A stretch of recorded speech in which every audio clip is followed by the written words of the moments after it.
জুলাই পদযাত্রা আপনাদের সাথে আমার দেখা হয়নি। এনসিপির কোনো আয়োজনে এটাই আমার প্রথম প্রোগ্রাম। আপনাদের উপস্থিতি, আপনাদের ভালোবাসা আমাদেরকে অনুপ্রেরণা দিচ্ছে। আজকের এই বিভাগীয় ইফতার মাহফিলে শুধু কুমিল্লা নয়, ব্রাহ্মণবাড়িয়া এবং চাঁদপুরের আমাদের যে সাংগঠনিক বিভাগ সেখানকার নেতৃবৃন্দ এসেছেন, ছাত্র, যুব, শ্রমিক এবং এনসিপির প্রতিনিধিগণ। আজকের ইফতার মাহফিলে কুমিল্লা জেলার এবং মহানগরের বিএনপি, জামাত সহ 11 দলের যে সকল প্রতিনিধিরা উপস্থিত হয়েছেন বা শুভেচ্ছা জানিয়েছেন তাদের প্রতি কৃতজ্ঞতা এবং ধন্যবাদ জানাচ্ছি। প্রধান অতিথি হিসেবে আসলে বক্তব্য দিতে হয় সবার শেষে, সময়ও কম থাকে, কন্টেন্টও কিছু থাকে না, কারণ আগের বক্তারা সবকিছুই বলে দিয়েছে। আপনারা জানেন বাংলাদেশে এখন কি হচ্ছে। আপনারা গণভোটে সবাই কি হ্যাঁ পক্ষে ছিলেন না? আমরা সবাই কিসের পক্ষে ছিলাম? আমরা হ্যাঁ পক্ষে ভোট দিয়ে গণভোটকে জয়যুক্ত করেছি, কিন্তু সেই গণভোটের গণরায়কে নিয়ে যাওয়া হচ্ছে আদালতে। গণভোটের বৈধতাকে প্রশ্ন করা হচ্ছে আদালতে। আমরা কি সেটা মানবো?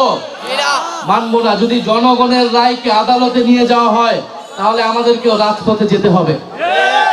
কথা খুবই পরিষ্কার। আমরা জুলাইয়ের মতো স্লোগান দিতে চাই না, হাইকোর্ট না রাজপথ, কিন্তু এই স্লোগান দিতে আমাদেরকে বাধ্য করবেন না। আমরা জাতীয় সংসদ হয়েছে, সংসদকে সংস্কার পরিষদ সদস্য হিসেবে ঘোষণা করতে হবে এবং গণভোটের গণরায় অনুযায়ী সকল সংস্কার বাস্তবায়ন করতে হবে। এর অন্যথা, এর বিকল্প আমরা কোনো কিছুই মেনে নেব না। এবং রাজনৈতিক প্রশ্নগুলোকে, জনগণের ম্যান্ডেটকে আদালতে নিয়ে পরিস্থিতি অস্থিতিশীল করার চেষ্টা করবেন না, আদালতকেও প্রশ্নবিদ্ধ করবেন না। বিজ্ঞ আদালতের প্রতি আমাদের আহ্বান থাকবে, জুলাই গণ অভ্যুত্থানের হাজারো মানুষের রক্তের মধ্য দিয়ে আজকের প্রধান বিচারপতিগণ বসেছেন।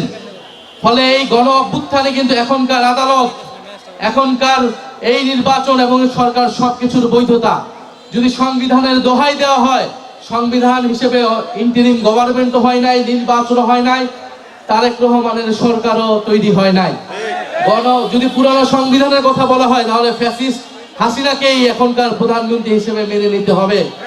বর্তমান সরকার কি সেটা মেনে নিতে প্রস্তুত কিনা আমরা তার কাছে সেটা শুনতে চাই। ফলে অযথা জল ঘোলা করবেন না। সংস্কার বাস্তবায়ন করতে হবে, বিচার বাস্তবায়ন করতে হবে। ভারতের কাছে অবিলম্বে শেখ হাসিনাকে বাংলাদেশে ফেরত পাঠানোর জন্য দাবি জানাতে হবে। শেখ হাসিনাকে ফেরত না পাঠালে ভারতের সাথে সম্পর্ক ঠিক হবে না।